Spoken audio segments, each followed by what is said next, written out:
भाई नमस्कार, आप सबका फिर से एक न्यू ब्लॉग के साथ। और मैं बात कर रहा हूँ बंगाल चुनाव को लेकर।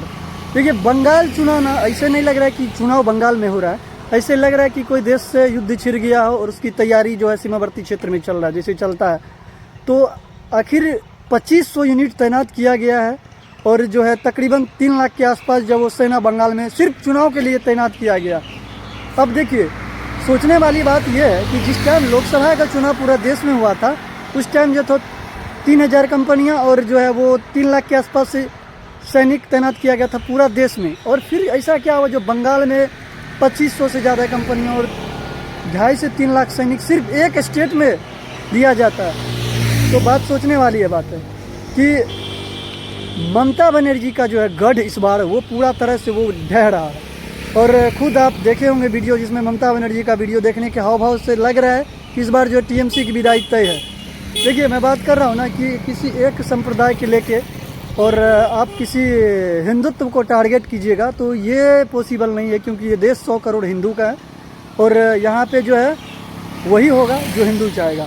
तो पश्चिम बंगाल में जो हिंदू सोया था वो लग रहा है कि अब जग चुका है। और यदि इस बार भी नहीं जगा ना तो फिर अभी बख्तरबंद आया है ना, टेंशन मत लीजिए, बंगाल में बहुत स्थिति खराब हो जाएगी इस बार आप लोग मौका हाथ से जाने देते हैं। तो देखिए, बात क्या है ना कि टीएमसी जो है, जो ममता बनर्जी है सीएम, वो अपना किला बना लिया था कि यहाँ पे कोई उसका किला को भेद नहीं पाएगा, क्योंकि बंगाल पुलिस जो है ना, बंगाल पुलिस कम, वो टीएमसी के कार्यकर्ता ज़्यादा हैं। तो जिसके लेकर चुनाव आयोग ने कड़ा फैसला लिया, जो इतिहास आज तक भारत के इतिहास में ऐसा फैसला और ऐसा चुनाव शायद हम कभी ना देखे हैं।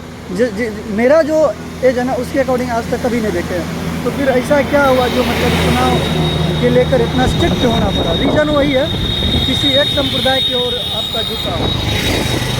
तो आज के डेट में देखिए ना कि बिहार में चाहे अदर स्टेट में कहीं भी चुनाव होता तो इस लेवल का नहीं चुनाव होता, जैसे नॉर्मल चुनाव होता है ना उसी टाइप से होता।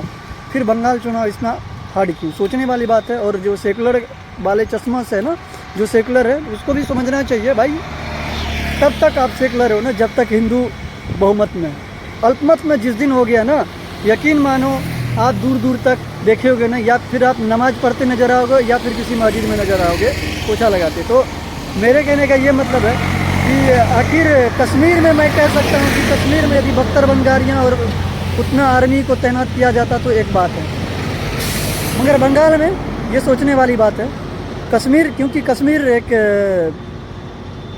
आतंकवाद का गढ़ भी माना जाता है, क्योंकि पाकिस्तान आए दिन वहाँ पे जो घुसपैठ कर रहा था, तो इसको लेकर जो वहाँ पे मतलब ये नॉर्मल माना जाता है, जिसके लेकर सुरक्षा के वास्ते वो सब सही है। बट बंगाल में ऐसा क्यों है? तो सोचने वाली बात है। जो सेकुलर और जो सेकुलर के चश्मा पहनने वाले लोग उसको ये समझना चाहिए कि आज के डेट में ना बंगाल नहीं, समय रहते देखिए गैस, पानी, बिजली, आपका एजुकेशन सब सही हो जाएगा जब आपका धर्म और आप खुद सुरक्षित रहोगे, तो वो सारा चीज़ खुद आप तय कर लोगे। मगर जब आप ही नहीं रहोगे, जब आपका धर्म ही नहीं रहेगा, तो आप कुछ नहीं करोगे। बंगाल के लोगों ने इस बार पूरा मूड बना लिया है कि इस बार सत्ता परिवर्तन होगा और विदाई जो है वो ममता बनर्जी की तय है।